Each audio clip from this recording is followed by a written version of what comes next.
Let's bring into the conversation now retired Marine intelligence officer and our friend Hal Kempfer with the latest on this. Hal, thanks for being with us to kind of round out the week here. I know you follow all of this so closely, but in Alex Hogan's report there, yet another hostage found in these tunnels in the al-Shifa hospital complex, this time an IDF soldier, her name Noah Marciano, and so I thought this was interesting because you and I have been talking about the hostages and this pending or possible deal to get them back. Bibi Netanyahu went on CBS News last night and he said this, Hal. He said, "We had strong indications that they, meaning the hostages, were held in the Shifa hospital, which is one of the reasons we entered the hospital." So, Hal, confirmation from Netanyahu, that's why they carried out the operation at al-Shifa hospital. That's still ongoing. Andrew, he can talk about that now. Obviously, he couldn't have said anything about it before because, well, frankly, it would have tipped their hand as to what they knew and how they knew it. And so he'll talk about that now, but obviously they had clear intelligence. And of course, now what we're finding is, yes, they were holding hostages there. 2 of them were killed. And it's, you know, it's just it's tough. They got 2 missions. One is to destroy Hamas. The other is to get the hostages back, and those missions don't always line up. But that's one of the reasons clearly they went in there. Of course, the other thing too is they're also showcasing, basically shutting down the command and control node for Hamas, but also showing the world, if you will, what Hamas was doing. Because to use a hospital like that as a command and control node, to use a hospital like that as a place to hold hostages, or I'm sure Hamas probably thinks of them as prisoners of war, but a place like that is a clear violation of international law and the Geneva Convention. Yeah. And so they want to make that very clear to the world. This is what Hamas was doing. Yeah, Hal, I'm also citing some of this interview on CBS. Netanyahu also said Israel had intelligence indicating that Hamas had taken hostages from Israel to al-Shifa, but that if they had been there, Netanyahu says they were taken out before Israeli troops stormed the medical complex. I'm kind of reading here from the copy of the New York Times. They have a running blog here of updates on the Israel-Hamas war. Hal, they have this line, and I'm not sure you would agree with it. They have this in their copy. Israeli authorities have not publicly presented much evidence that Hamas used the hospital for military purposes. What do they mean by that? Well, that's going back and forth. In fact, even among some intelligence officers here in the U.S., we're wondering if there's going to be more shown. There's been a lot of things that have been said by the IDF in terms of what they say they found. There hasn't been pictures yet. Now, in fairness, I mean, these pictures are shown, but in fairness, they can't get down some of those tunnels until they've cleared them. And they sure as heck don't want to bring journalists down those tunnels unless those tunnels are completely cleared.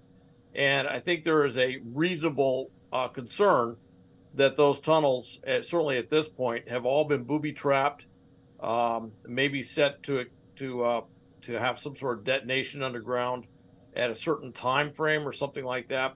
There's a lot of things they have to look at with that, because obviously Hamas knew that they were going to be coming back to use those tunnels again. And so what their goal would be is to create as much death and destruction with those tunnels as possible. So I think they're being prudent in proceeding cautiously, although they are finding more tunnel entrances. I just saw about an hour before we've come on that they'd found another tunnel underneath there, and they say that tunnel is clearly was used for some sort of command and control thing, and that they're looking into it, but they haven't taken the journalists down there. So what that's done is it's caused this impression of, is it real or not? And I have to tell you, part of it is from Operation Iraqi Freedom with the WMD. I think there's a lot of journalistic skepticism anymore when these claims are made. Is it real? Because there was such a big sales job on the WMD in Iraq. Sure. And of course, that didn't quite roll out the way the Bush administration had explained it. Yeah, and just to be clear, there's not speculation that there are tunnels and that they are used by Hamas. Just the fact that there are tunnels underneath the al-Shifa hospital complex that are specifically used by Hamas for military purposes. I just want to make that distinction. Do I have that right? That's kind of the hair splitting here? Kind of. There's tunnels, and there's no other reason that those particular tunnels would be there unless they're being used by Hamas. There's no other practical reason why they're there. But keep in mind, and I just say this, look, I don't claim to be an expert in this, but let's just say I've climbed through a few bunkers and we got in there and realized that everything was wired up to explode, and we had to crawl back out. Okay. You got to be very careful when you're underground like that, because they'll leave stuff out. In fact, they'll leave weapons. In fact, that's one of the reasons we looked in there, was because they had a lot of weapons and everything that were there. But when we paid close attention, we realized everything was rigged to explode. And there was booby trapped all over the place. And that's the standard. That's standard. I mean, that's just warfare. That's just what's done. So they're being very, very cautious about that. One thing I would point out, though, with the New York Times assessment, and I saw this with more than just the New York Times today. Look, if they could be using that as a command and control node, and when they knew the IDF was coming, they could take everything down, all the maps, everything, grab the laptops, everything else, and skedaddle out there as fast as they can. Okay. The fact that there was as much found there as there was tells me that they had a lot there, so much they couldn't even carry it away. Okay. And that, to me, is an indicator. Yeah, I mean, Hal, to your point, the New York Times piece goes on to say this: the armed wing of Hamas, the al-Qassam brigades, did not dispute that it had taken hostages to hospitals, but said it was not to hold them there. Quote, "We transferred a number of them to care centers to receive treatment due to the seriousness of their health condition and to preserve their lives," it said in a statement. So I guess the al-Qassam brigades release statements now, Hal. Well, they do. And that's their story, and I'm sure they're going to stick to it. Okay. Everything indicates that that certainly at one of the hospitals, not al-Shifa, but at one of the hospitals, they actually found a chair with restraints. So whoever was there, whatever hostage was held there, obviously they're being tied to the chair. That's not a standard treatment procedure. And it's an interesting story. I think they took it there because that's actually where their big command and control node is. That's also if you want to hold hostages and you want to take them deep into the territory and you want them someplace where you would have maximum control. Should you be able to use them for some sort of trade, you would want them close. That would kind of make sense in Hamas's mind. Certainly at the beginning, early, October 8th, 9th, 10th, that would be their thinking, is take it in there, take them there. I don't know that Hamas fully believed that the IDF was going to go in and clear Gaza City. It had never quite happened before. It is a truly monumental urban warfare problem. Right. And I don't think they actually believe they're going to do that. Okay. Hal, I want to move on to some other aspects of this war here that, of course, is the increasingly dire humanitarian situation in the Gaza Strip. And I want to read this out. The White House put this out. So now we know President Biden has been on the phone twice this week with the Emir, the Sheikh there in Qatar. So the readout goes as follows. Biden spoke today with the Sheikh. The two leaders discussed the urgent need for all hostages held by Hamas to be released without further delay. The leaders also discussed ongoing efforts to increase the flow of urgently needed humanitarian assistance into Gaza and Israel's decision to resume fuel deliveries for life-saving aid. The leaders agreed to remain in close touch, including through their teams on these matters. Also, the principal deputy national security advisor, John Feiner, he's Jake Sullivan's deputy.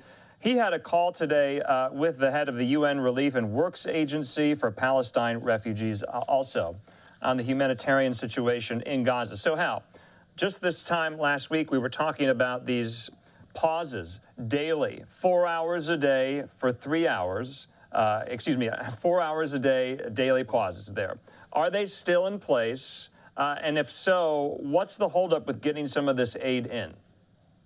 Well, the aid seems to be getting into the south. The big issue that the UN has had is they want the aid to go up north. Now, today, my understanding is about 120,000 liters of fuel actually got in through I believe it's the Rafah Gate, and went through, and it's going to various locations in the south. Nothing is able to get to the north. Of course, the north is an active combat zone. I don't know at this point what the fuel situation is at some of the hospitals up there, because the IDF had actually brought fuel to the hospitals, and you may recall that Hamas had refused taking the fuel. And subsequent to that, there was some deaths in the hospital, which was clearly linked to the lack of generator capacity. Uh, I don't know what that status is right now with al-Shifa and some of these other hospitals up north, but they do need to get fuel in there. One of the things I think the U.S. is emphasizing very clearly with Qatar, which is basically our interlocutor with with Hamas, is the importance of releasing hostages. Hamas has been holding on to them. They did that initial thing up front where they did 2 and 2, and there was hope that this would continue. Right now, and then the IDF actually rescued a hostage as well. But now we're just finding, unfortunately, the bodies, the remains of hostages that died or were killed, I should say. Yeah. And so this puts more emphasis on the importance of releasing those hostages as soon as possible. It's also going to be very much telling as to how many of the hostages, and this is kind of gruesome, are still alive. Obviously, we know some did not make it. And from that, we can probably presume that others did not make it. And so of the 237 potentially, we're not sure how many of those are still alive. And that includes the 9 Americans that are being held. Hal, I just want to kind of clarify this as well. We're showing some tweets from the Israel Defense Forces about some of their efforts on the humanitarian front as well.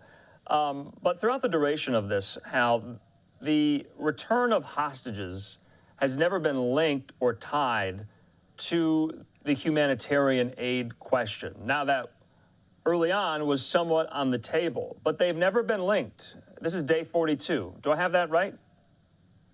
Somewhat tenuous linkage. I haven't heard Israel per se link it quite that strongly, but I think it's pretty much understood that if you want a gesture of I mean, for the IDF, it's taking a little bit of operational risk. This was reemphasized again today by Netanyahu. I believe he was talking to NPR, was emphasizing that they send the fuel in, and they're concerned that some of it will be going to Hamas, and Hamas is going to use that for the war-making capability. And obviously that doesn't make a lot of sense from a warfighting perspective, to be supplying your enemy with what they need to fight you with, so to speak. But it does sound like fuel's going to start to go in. I don't know if it's linked to the hostages, but I will say this: it is a consistent, persistent message by not just Israel, but also the United States, the need to release the hostages. And so maybe those things do kind of overlap, just because they're being said in the same sentence a lot of times. I wouldn't say it's a conditional thing, although I will say that there are some things that Israel has made conditional in terms of releasing certain things. For example, a ceasefire has been linked directly to releasing the hostages. Yeah. Hal, we do want to take the opportunity, though, while we have you on this Friday night, because February 22nd, 2022, you were on the air with us when Russia made it official and invaded their neighbor, Ukraine. The war has been going on ever since, coming up almost on the 2-year mark. And we showed that tweet there from Trey Yingst. Day 42 in the Israel-Hamas war. We were doing the math here in the newsroom, and so now it's day 633 of the Russian-Ukrainian war. The counteroffensive still ongoing. We also just have some file video as well of some of the war since you and I have spoken about it, and we wanted to make sure we got some updates on this from you, Hal. I know you send me things offline all the time, and you follow this so closely. And I just want to read from some of the reports in the last couple of days from the Associated Press that you sent over, that a top Ukrainian official said its troops have established a beachhead on the eastern bank of the Dnipro River near Kherson. It's an important advance in overcoming one of Russia's most significant strategic barriers in the war. So now that top Ukrainian official, Hal, that's Andrei Yermak. He's head of the president's office. He provided no details to the Associated Press, but confirmed the development that had been widely discussed in military forums over the past month. And so he told the Hudson Institute when he was in Washington just earlier this week, he said this: against all odds, Ukraine's defense forces have gained a foothold on the left bank there of the Dnipro River near Kherson. Now, Hal, for those of our viewers who may have lost sight of the conflict, who might not have been following these updates daily like you and I have, how significant is that? And let's talk Turkey. Let's talk about how the counteroffensive is going on the Ukrainian side and whether or not they've put a lot of this American military materiel to use and whether or not it's helping. Well, Andrew, and let me answer that last one first. Yes, everything that we have provided, they have put to some use. One thing is those ATACMS missiles, those long-range missiles that go out about 100 miles, they have been using those with tremendous effect, taking out command and control nodes, logistics nodes, also taking out things like airfields and a variety of other things that support the Russian troops on the lines. And they have created a tremendous amount of logistical and support uncertainty with the Russians. Now, the Dnipro River in Kherson, kind of go back, you may remember that dam, the Kakova Dam, the huge dam that caused the flooding that the Russians had blown up. That was in the fall, and that was basically, or I should say in the early summer, that was to basically block that entire frontage along the Kherson, along the Dnipro River. That was obviously one of the ways that Ukraine was probably going to, one of the avenues of approach, one of their main fronts that they were going to use. With that flood, it turned everything into water and then deep mud and silt. So they really couldn't do anything. Now the winter's come, the water has subsided, and they've had an opportunity to get a foothold on the south of Kherson City, on the east side of the Dnipro River. Apparently, the Russians have tried very hard to push them back. They haven't had a lot of success. There's been reports that the Ukrainian Marines have actually pushed forward quite a bit. It's not clear. I was looking just before we came on. I was trying to see if there was anything more graphic on the map that could tell me just how far they pushed. I don't know. There's been some rather interesting things. The Russians actually came out. It's kind of an interesting thing. It caught everybody's attention. Was the Russians put out an announcement saying they are repositioning their forces back along the Dnipro River. Okay. And it was like, that sounds like a lot like a withdrawal. And then they immediately came back and said, just disregard what we sent. That was nothing. Just don't pay attention to what they said. And I was like, that really sounds like they're having problems out there. So it sounds like the Ukrainians have got a good foothold. Now they're gradually moving in Zaporizhia. They're moving through that Surovkin line, but it's really slow go. There's just so much there. Interesting, though, the Russians have taken some of the worst days in terms of loss of troops and in terms of loss of material, tanks and everything else. In eastern Ukraine, they've been trying to push this offensive. They have had no success. Okay. They are completely stalled. And this last week, something that didn't get a lot of notice, according to Ukrainian military estimates, over 300,000 Russians have been killed in this war. It's just, the numbers are staggering. Yeah, Hal, last question, though, and briefly if we could, but so this is what we know. There are two global wars really going on at the moment. Global wars, I should be specific, that have, captured the world's attention, I should say. And so I think my question to you is, yes, Ukrainian leaders, including Volodymyr Zelensky, the head of Ukraine, the leader of Ukraine there, he is deeply concerned about a waning interest. The attention is elsewhere on the Israel-Hamas war. And so I guess my question to you is, can the West, can the backers of Ukraine and Israel walk and chew gum at the same time? Can they give equal due attention to both conflicts or not? Does one supersede the other? Does one not get as much attention as the other? I mean, because you could argue Ukraine has not gotten the attention that it so rightly deserves over the past now, 42 days since Hamas launched their surprise attack there in southern Israel. How is the West going to handle this, do you think?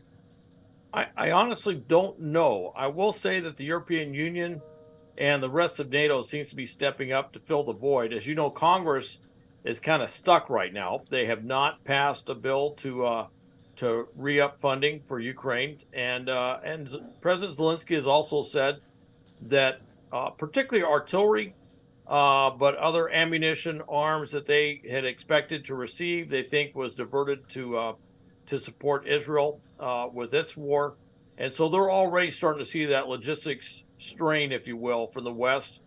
I just don't know. I think yes, it can be done, but I will say, Are you concerned by it, though, just on a personal level, for talking about this and following it so closely?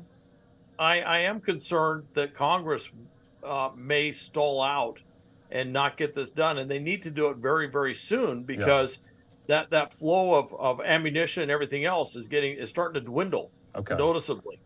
And there's a window of opportunity here for Ukraine to do something this winter, but not if the spigot's turned off from the United States. So politically, I am concerned. I think we can, industrially, I think we can support them, although we have discovered some deep problems with our defense industrial base that are being addressed right now. Okay. Hal Kempfer, we got to leave it at that. We do appreciate all of your insight into now these two major conflicts happening on the world stage. Hope you have a good weekend, Hal. Talk soon. Okay, you too, Andrew.